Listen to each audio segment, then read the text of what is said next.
merepot itu sensitif sekali ya. Ya memang, tapi kenyataan kita harus menyampaikan. Kemudian kasus misalnya Blok Medan hilang, private jet kemudian hilang, kasus-kasus korupsi yang lain isunya hilang.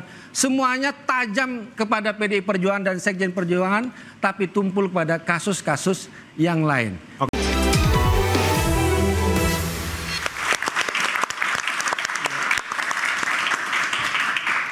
Ya, Anda kembali di interupsi pemirsa. Saya mau ke Mbak Titi. Dari tadi belum komentar nih soal penetapan tersangka Hasto. Ini sebenarnya ada hubungannya nggak sih sama amis-amis politik pasca pilkada? Dan kira-kira ke depannya nih sistem pemilu yang harus diperbaiki seperti apa supaya nggak kayak gini lagi nih, Mbak Titi? Iya, 2024 ini memang PDIP jadi game changer ya, berkat putusan Mahkamah Konstitusi. Karena adanya putusan MK nomor 60 tahun 2024, maka PDIP bisa mengusung calonnya sendiri. Bahkan tanpa perlu berkoalisi dengan partai lain. Dan situasi itu memang menguntungkan PDIP, sebut saja di Jakarta. Lalu juga Banten, kemudian Jawa Barat, Jawa Timur. Dalam konteks itu memang PDIP menjadi sorotan. Karena dia mendapatkan insentif dari putusan MK dan mengubah konstelasi politik. Dikaitkan dengan perkara ini, apakah ini berkaitan dengan politisasi perkara atau tidak, yang akan membuktikan adalah proses persidangan. Karena kan persidangan itu terbuka. Maka sebelum menuju ke persidangan, kemampuan KPK membuktikan transparansi, keterbukaan, dan akuntabilitas proses yang mereka lakukan sampai kemudian nanti penuntutan, itu akan membuat opini publik nanti akan terbentuk begitu ya. Apakah alat bukti yang disajikan itu betul-betul kokoh untuk kemudian mentersangkakan dan kemudian menterdakwakan Sekjen PDIP, ataukah publik akan melihat ini lebih kental aroma politiknya atau tidak. Jadi saya setuju dengan Mas Biko tadi bahwa ini menjadi pertarungan dan juga pertaruhan kredibilitas KPK dan pimpinan yang baru. Nah, yang kedua, ke depan seperti apa? 2025 RUU Pemilu dan juga RUU Pilkada, revisi Undang-Undang Pemilu dan revisi Undang-Undang Pilkada masuk prolegnas, akan diubah. Kalau saya sih apapun pilihan sistem pasti ada kelemahannya. Tetapi yang kita harapkan, kalau kita memang memilih sistem proporsional terbuka, kalau sekali partai sudah mencalonkan calon dengan terbuka, siapa yang mendapat suara terbanyak itulah yang dihormati. Supaya kita tidak sibuk dengan hal-hal yang seperti ini. Itu. Baik, saya ke Mas Agung. Mas Agung, ya.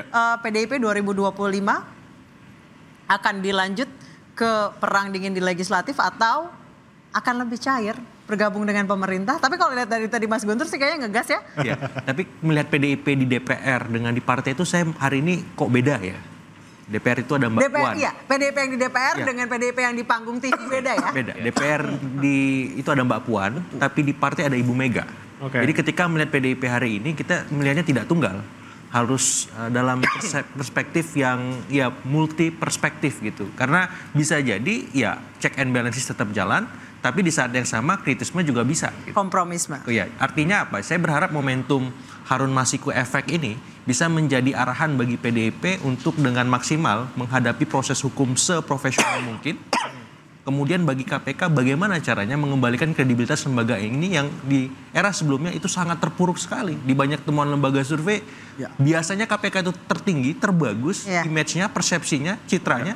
Tapi di banyak temuan lembaga survei sepanjang periode kemarin itu sangat buruk seperti itu. Jadi saya berharap momentum ini bagi PDIP bisa lebih baik secara institusional karena peran yang baru sebagai oposisi bukan berkoalisi, tapi bagi KPK jauh lebih penting bagaimana seprofesional mungkin, sekredibel mungkin menunjukkan kepada publik. Menurut Anda dengan pengungkapan kasus Harun Masiku ini bisa mengembalikan nama KPK?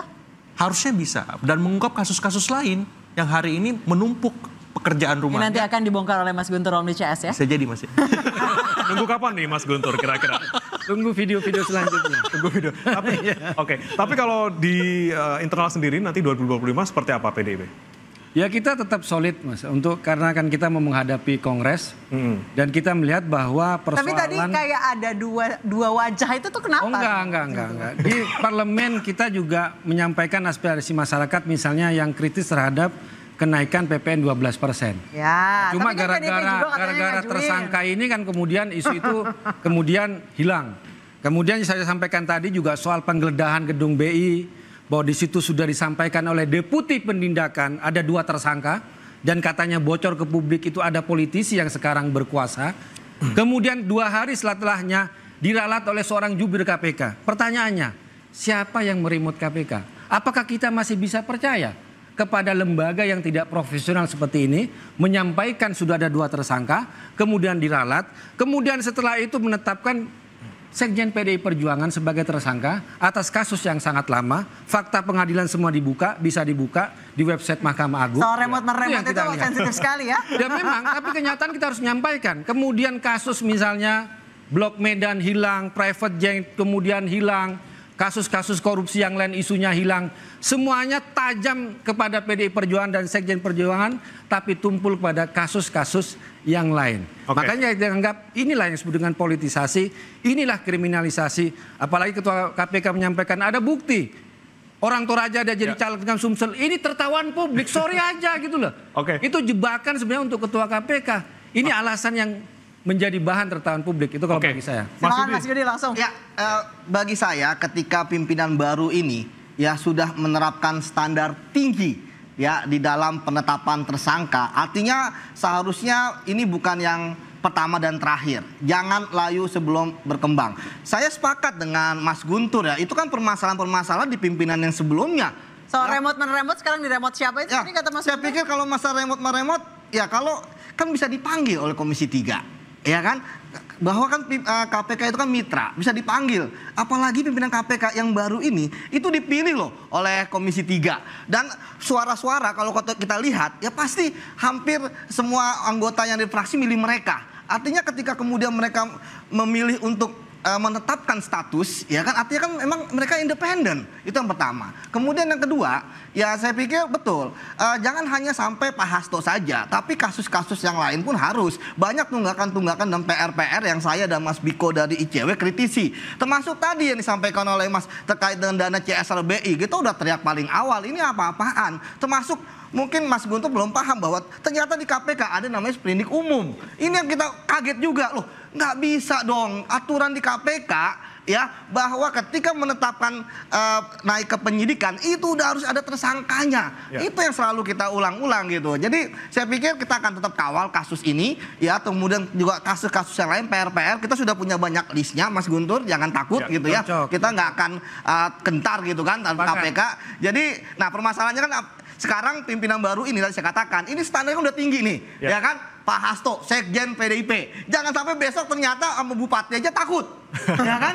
Seperti yang kemarin. Bayangkan ada orang, gubernur ya kan, mereka nggak mau DPO keluar. Ini kan menarik. Benar, jadi ketika Mas Guntur hanya punya persepsi macam-macam seperti ada tebang pilih ya, itu hal yang wajar gitu ya. Tapi sekali lagi bahwa bagi saya pimpinan KPK sekarang ini, kalau misalnya mereka menurun dari sisi prestasi, dari sisi penangkapan, maka yang terjadi betul kepercayaan pada kepercayaan publik akan semakin menurun. Seperti itu lanjut langsung. Ya, saya tadi menyampaikan poin penekanan bahwa ketika sudah ada penetapan tersangka dan berkaca bagaimana KPK memproses status penyelidikan ke penyidikan, maka sebetulnya kan sudah ada alat bukti yang kuat. Nah, dorongan kami di ICW adalah segera limpahkan kasus ini ke persidangan. Agar apa? Agar membuat kasus ini semakin benderang. Itu yang pertama. Dan yang kedua, tentu tidak boleh berhenti pada satu aktor. Ini jadi pintu masuk bagi KPK untuk mengembangkan proses penyelidikan. Aktornya pasti banyak ya? Tentu peluang itu sangat terbuka, Mbak Nisa gitu ya. Dan KPK punya kewenangan tentu melakukan pencegahan seperti yang dilakukan saat ini gitu.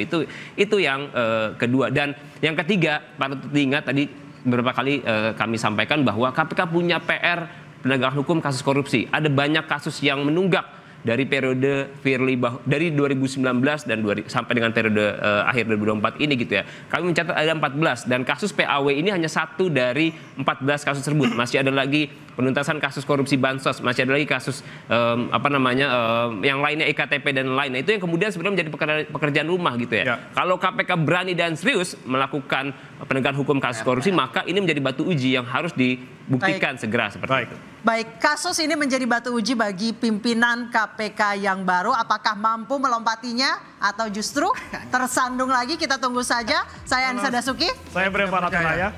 Ngomong masih. Sudah habis. Mohon maaf, kami pamit. Sampai jumpa di interupsi pekan depan.